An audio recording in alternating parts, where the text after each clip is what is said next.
ناظرین السلام علیکم ورحمۃ اللہ وبرکاتہ۔ آج کی ویڈیو میں ہم ایک ایسے مقدس پتھر کی کہانی سننے جا رہے ہیں جو دنیا بھر کے مسلمانوں کے لیے عشق اور عقیدت کی علامت ہے۔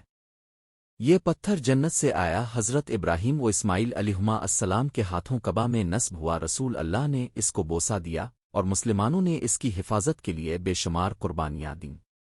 جی ہاں، ہم بات کر رہے ہیں حجر اسود کی، جسے بلیک سٹون آف کعبہ بھی کہا جاتا ہے۔ یہ ویڈیو صرف ایک پتھر کی کہانی نہیں بلکہ ایمان، تاریخ اور روحانیت کا سفر ہے۔ آخر تک دیکھیے گا کیونکہ آپ کو حیرت انگیز حقائق جاننے کو ملیں گے جو شاید پہلے آپ نے نہ سنے ہوں۔ حجر اسود کا سفر جنت سے شروع ہوتا ہے۔ یہ وہ وقت تھا جب حضرت آدم علیہ السلام کو زمین پر اتارا گیا۔ وہ جنت کی نعمتوں سے جدا ہو کر نہایت رنجیدہ تھے۔ اللہ تعالیٰ نے ان کے دل کو تسلی دینے اور انہیں اپنی عبادت کے گھر کی طرف متوجہ کرنے کے لیے جنت سے ایک سفید چمکدار پتھر اتارا۔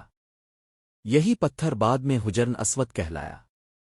روایات کے مطابق یہ پتھر اس قدر روشن اور سفید تھا کہ زمین کے ایک کونے سے دوسرے کونے تک اس کی روشنی دیکھی جا سکتی تھی۔ حضرت آدم علیہ السلام نے جب اسے دیکھا تو ان کے دل کو سکون ملا اور انہیں جنت کی یاد آئی۔ یہ پتھر اللہ تعالیٰ کی طرف سے ایک نشانی تھا، گویا کہ یہ انسان کو یاد دلاتا ہے کہ اس کی اصل منزل جنت ہے۔ لیکن وقت کے ساتھ انسانوں کے گناہوں کی کثرت نے اس پتھر کا رنگ سیاہ کر دیا۔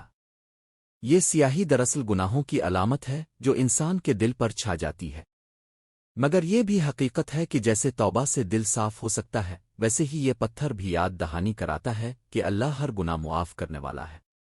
صدیاں گزر گئیں، پھر اللہ تعالیٰ نے اپنے جلیل القدر نبی حضرت ابراہیم علیہ السلام کو حکم دیا کہ وہ اپنے بیٹے حضرت اسماعیل کے ساتھ مل کر بیت اللہ کی تعمیر کریں۔ اس وقت مکہ مکرمہ ایک سنسان وادی تھی، نہ درخت تھے، نہ پانی، نہ بستیاں، مگر یہ وہی جگہ تھی جسے اللہ نے اپنے گھر کے لیے منتخب فرمایا تھا۔ حضرت اسماعیل نے اللہ کا حکم قبول کیا۔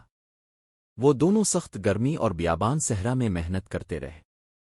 جیسے جیسے دیواریں بلند ہوتی گئیں ان کی زبان پر یہ دعا جاری رہی، ربوئے نعیت قبویلم نعیہ صلی اللہ علیہ وسلم نعوے اینت السوئمیا العلمہ، اے ہمارے رب ہم سے قبول فرما، بے شک تو سننے والا اور جانے والا ہے۔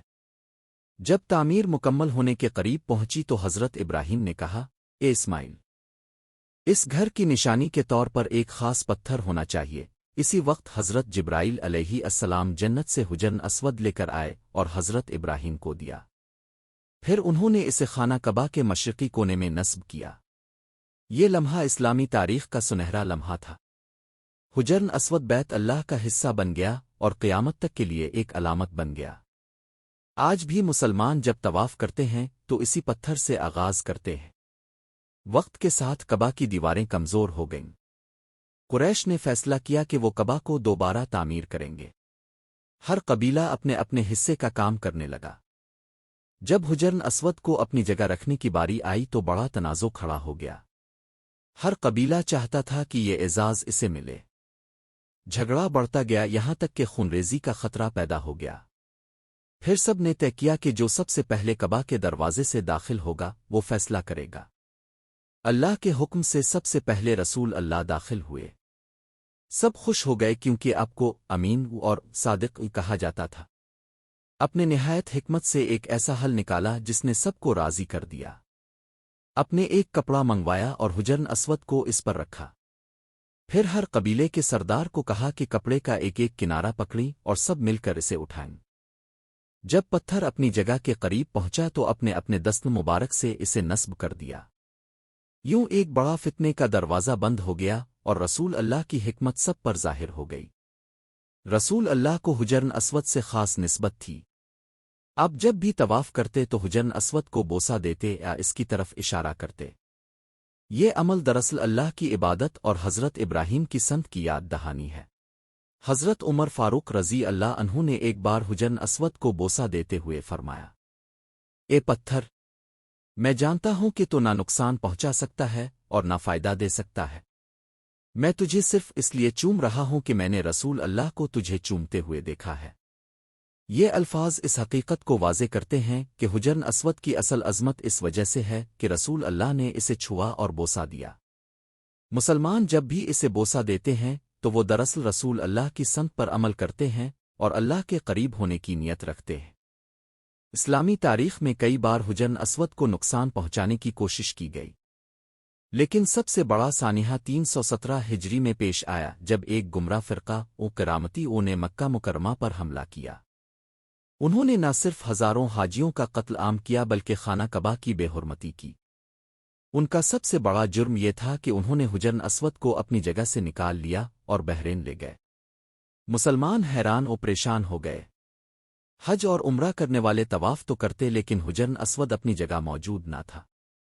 یہ آزمائش 22 سال تک جاری رہی۔ بالآخر مسلمانوں نے بڑی قربانیوں اور بھاری تاوان کے بعد حجر اسود کو واپس حاصل کیا۔ جب یہ دوبارہ اپنی جگہ نصب ہوا تو پورے عالم اسلام میں خوشی کی لہر دوڑ گئی۔ یہ واقعہ ہمیں یاد دلاتا ہے کہ اللہ کی نشانیوں کی حفاظت بھی ایمان کا حصہ ہے۔ آج بھی حجر اسود خانہ کعبہ کے مشرقی کونے میں اپنی جگہ پر موجود ہے۔ ہر سال لاکھوں مسلمان حج اور عمرہ کے دوران اس کی زیارت کرتے ہیں۔ جو قریب پہنچتا ہے وہ اسے چومتا ہے اور جو دور ہوتا ہے وہ ہاتھ اٹھا کر اس کی طرف اشارہ کرتا ہے۔ یہ منظر دیکھ کر انسان کا دل اللہ کی طرف جھک جاتا ہے۔ حجر اسود ہمیں یاد دلاتا ہے کہ ہماری اصل جنت ہے، ہمیں گناہوں سے بچنا ہے اور ہمیں اپنے ایمان کو تازہ رکھنا ہے۔ یہ پتھر صرف ایک تاریخی یادگار نہیں بلکہ اتحاد، ایمان اور عشق رسول کی علامت ہے۔ جیسے رسول اللہ نے مختلف قبائل کو متحد کیا تھا ویسے ہی یہ آج بھی امت مسلمہ کو اتحاد کا پیغام دیتا ہے۔ ناظرین، یہ تھی حجر اسود کی مکمل تاریخ، جنت سے زمین تک کا سفر، حضرت ابراہیم و اسماعیل علیہما السلام کی محنت، رسول اللہ کی محبت، کرامتیوں کا ظلم اور آج کا روحانی پیغام۔